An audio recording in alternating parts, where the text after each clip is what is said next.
नमस्कार। सुभद्रा योजनार official site launch हो गला आम आज जाना केमी से अप्लाई करा जाए से सब केबे कौन हम से सब डिटेल्स एवं केवल 3टा ऑप्शन देखा योग्यता मानदंड आवेदन दायित्व आवेदन प्रक्रिया।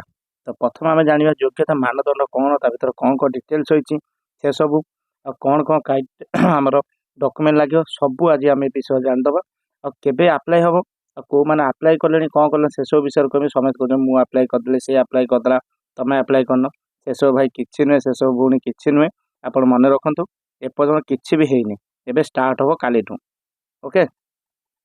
योग्यता मानदंड तार डिटेल्स देती ओडिया लिखिदे आप भलसे बुझीपारे ऊपर देखते ओडिया इंग्लीश देती जी जो भाषा बुझा बुझे।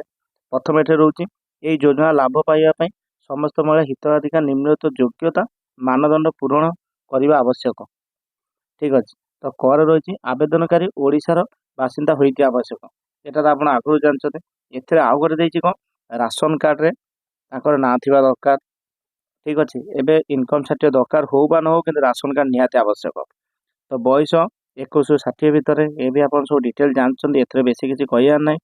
तो ये सब डिटेल्स आप भरी दि जाइए आप निजे पढ़ी जानीपारे तो कौन कौन डिटेल्स रही सब कहीदेवी। यहाँ बहुत वीडियो लंबा करवानी बहुत सर्ट्रे करवा कि आपको कौन कौन करा पड़े सब कहि तौक टे गले से आम देखिपर कौ मैंने आमर ए हिताधिकारी हे कि ना से सब डिटेल देती ये तो नॉर्मल आप गवर्नमेंट चाकरी करते कि आमर टैक्स पत्र से मैंने पाइबे ना से ये सुविधा उपलब्ध करें ना।